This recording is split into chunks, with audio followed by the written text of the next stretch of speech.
comme je viens de dire, je vais continuer.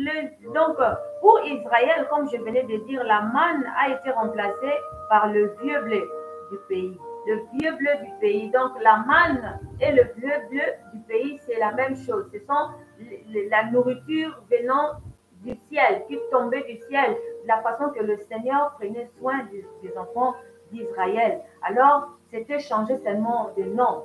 Donc, dans le désert, c'était la manne.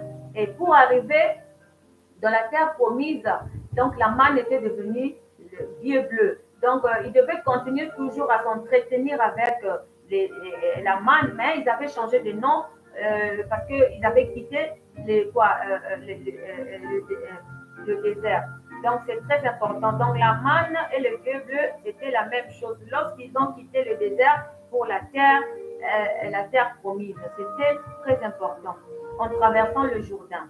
Donc, lorsqu'ils traversaient le Jourdain pour aller maintenant dans la terre promise en Canaan. Donc, c'était très important. La manne et le vieux bleu. Donc, ce sont des figures que le Seigneur nous présentait. Pour les chrétiens, au contraire, Christ est à la fois maintenant la manne. Christ est à la fois la manne pour la traversée du désert. C'est Christ. La manne pour la traversée du désert et la nourriture céleste du peuple de Dieu. Et la nourriture céleste du peuple de Dieu. Donc, Christ. La façon que Christ prend soin de ses enfants, tout ce qui tombe du ciel, donc c'est ça la manne pour les chrétiens. Christ. Amen. Alléluia. Donc, Christ devait prendre soin de ses enfants. Alléluia. La nourriture céleste du peuple de Dieu, qui est appelé à jouir de sa position avec le Seigneur dans le ciel. Donc, les enfants de Dieu devaient être contents de leur position là parce que le Seigneur avait fait un grand travail pour eux. Parce que après la mort du Seigneur, à la résurrection, le Seigneur était à la droite du Père. Il était assis là. Et les chrétiens ici en bas, parce que la mort de Christ, l'agneau qui a été sacrifié, a rapport avec le croyant. Donc, avec celui que le Seigneur rachète. Donc, le Seigneur avait donné sa vie pour que vous ayez cette vie-là. Donc, lorsque vous avez cette vie et le Seigneur retourne, le Seigneur avait retourné, donc c'est-à-dire vous ici en bas, vous allez rester dans votre position-là parce que vous vivez maintenant la vie de Christ. Votre ancien être était mort, n'était plus parce que le Seigneur avait pris cela et vous a donné sa vie. Donc, vous vivez maintenant la vie de Christ et donc vous devez vous jouir parce que vous devez vous mettre maintenant en contact avec le ciel parce que le Seigneur est là à la droite du Père. Et donc, c'est lui qui prend soin de vous à travers la manne qui vient du ciel. Donc, à travers tout ce qu'il vous donne. Donc, la manne, les vieux bleus du pays, tout ça, ce sont les bienfaits de Dieu qui tombent du ciel. Donc, c'est très important pour le chrétien. Pour le croyant, c'est lui que le Christ avait donné sa vie. Alléluia. Merci, éternel Dieu, le Saint d'Israël, qui est notre Dieu. Merci, Père. Donc, Christ est le vrai grain de bleu. Christ est le vrai grain de bleu. Donc, comme je viens de lire dans Jean chapitre 12, verset 24, Christ est le vrai grain de bleu.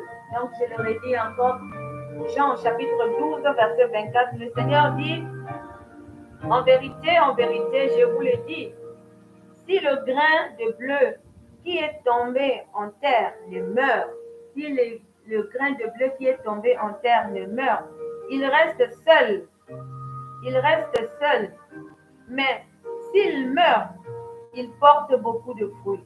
Donc, le Seigneur Jésus s'est identifié encore de grain. Parce que lorsque on parle de grain, donc on voit la sémence. Donc, c'est très important, la sémence de Dieu. Donc, seul dans la mort pour porter du fruit en vie éternelle. Donc, la mort de Christ nous fait porter beaucoup de fruits. Donc, pour gagner la vie éternelle, c'est très important. Alors, il est aussi le semeur. Donc, le semeur qui va en pleurant portant la sémence qu'il répand. Donc, cette sémence-là, c'est souffrant. C'est vraiment souffrant pour avoir cette sémence-là. Mais le verset, pour bien comprendre ça, donc Psaume 126, ça nous a expliqué ici, le Psaume 126 dit, c'est lui qui marche en pleurant, quand il porte la sémence, revient avec allégresse. Quand il porte ses germes, quand il porte ses germes, donc c'est souffrant. C'est lui qui porte, c'est lui qui marche en pleurant quand il porte la sémence. Donc la sémence, nous voyons le grain de Jésus. C'est vraiment souffrant lorsque vous portez ça, vous portez ce croix, la croix là, c'est vraiment souffrant. Mais la sémence revient avec allégresse. Mais la sémence revient avec allégresse parce que ça va produire quelque chose de bien par après. Ça va produire quelque chose de bien par après. Quand il porte ses germes, donc la sémence, le grain de Jésus, lorsque ça rentre sous la terre, le grain pousse, ça fait sortir un autre, ça ne sera plus le grain, mais ça va faire sortir une autre donc, sémence. Donc, nous allons voir ces sémences-là. Donc, ici, on a parlé des gerbes. Donc, ça, ce sont des figures que la Bible a pris comme exemple. Gerbes, on peut donner, par exemple, les gerbes des fleurs. Les fleurs sont beaux, vous voyez. Donc, la sémence de Christ, c'est vraiment souffrant, c'est pleurant. Donc, c'est dur, au fait. Mais par après, ça reproduit des fruits. Ça reproduit de la joie par après. Donc, c'est très important.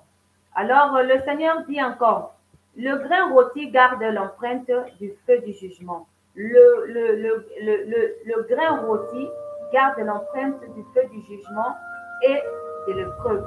Donc, tout ça, c'est la scène de la mort de Christ. Donc, l'épreuve, lorsque le Seigneur rendait l'âme en ce temps-là, c'était aussi souffrant. C'était un grand épreuve. Donc, c'est souffrant. Il n'y a que de pleurs lorsque vous passez des épreuves. Ce n'est pas du tout facile. Mais Christ ressuscité est maintenant au ciel. Mais Christ ressuscité est maintenant au ciel, assis à la droite de Dieu.